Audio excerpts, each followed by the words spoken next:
बिस्मिल्लाहिर्रहमानिर्रहीम। अस्सलाम वालेकुम। आज हम बनाएंगे करेले की सब्ज़ी बिना करवाहट के, और वो भी बहुत ही मज़ेदार तरीके से।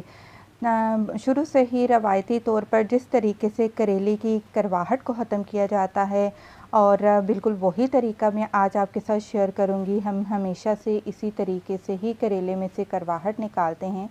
आधा किलो करेले काट कर मैंने एक खाने का चम्मच भरकर इसमें नमक डाल दिया था और 2 घंटे के लिए रख दिया था।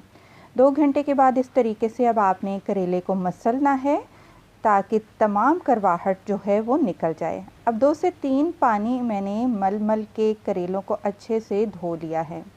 2 से 3 पानी धोने के बाद अब आपने क्या करना है, करेलों को अच्छे से निचोड़ना है ताकि इनके अंदर जो करवाहट वाला पानी है वो सारे का सारा निकल जाए।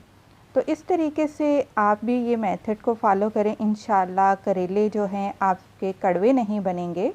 तो सारे के सारे करेले पानी निकाल कर हमने इनको अलग से रख लिया है।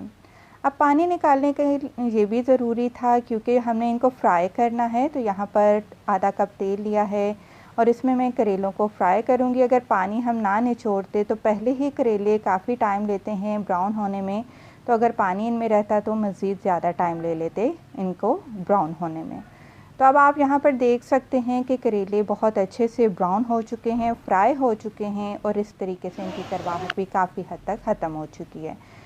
तो करेले निकाल लिए हैं। सेम उसी तेल में आपने 4 मीडियम साइज़ के प्याज, जो कि ना बहुत ज़्यादा पतले लेने हैं ना बहुत ज़्यादा मोटे काटने हैं आपने, तो उनको भी हम सॉफ्ट करेंगे, ब्राउन नहीं करना, क्योंकि करेले और प्याज की सब्ज़ी है तो प्याज नरम करने हैं।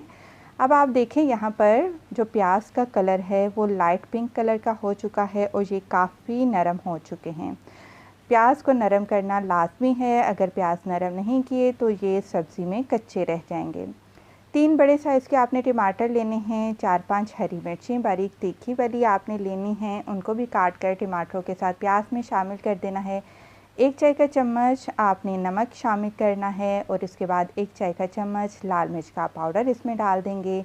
आधा चाय का चम्मच इसमें आपने हल्दी पाउडर का शामिल कर देना है। ज़्यादा कुछ मसाले नहीं जाएंगे, सिंपल से मसाले हैं बस।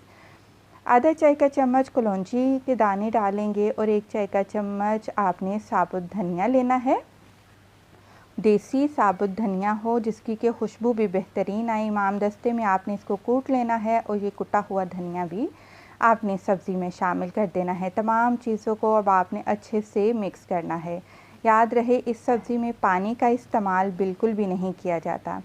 अब आपने इन तमाम चीज़ों को अच्छे से मिक्स करना है। फिर आपने फ्लेम को मीडियम टू लो पर कर देना है और इसको ढक कर पकाना है यहाँ तक कि जो टमाटर है उनका पानी खुश्क हो जाए और टमाटर अच्छे से गल जाएं। अब यहाँ पर आप चेक कर सकते हैं टमाटर बहुत ही बेहतरीन तरीके से मैश हो चुके हैं और अच्छी सी ग्रेवी हमारे पास तैयार हो चुकी है। यहाँ पर हम डाल देंगे फ्राई किए हुए करेले, इनको भी अच्छे से आपने मिक्स कर लेना है। अब जो नेक्स्ट चीज़ हम डालेंगे उससे एक तो करवाहट भी कम होती है, दूसरा करेले बहुत ही सॉफ्ट बनकर तैयार होते हैं, नरम बनते हैं। तो ये है जी दही, आपने 2 खाने के चम्मच दही शामिल कर देना है करेलों में और अच्छे से इसको एक दफ़ा फिर दोबारा हम मिक्स करेंगे। मिक्स करने के बाद अब आपने क्या करना है कि इसको ढक देना है और हल्की आंच पर आपने इसको 2 से 3 मिनट दम पर पका लेना है, ताकि अगर करेलों में थोड़ी बहुत कसर रह भी गई है वो भी गल जाएं, तमाम मसाले अच्छे से मिक्स हो जाएं। उसके बाद ज़बरदस्त आपके करेले की सब्ज़ी बनकर तैयार है। वीडियो पसंद आई है लाइक करें। खुश रहें। अल्लाह हाफ़िज़।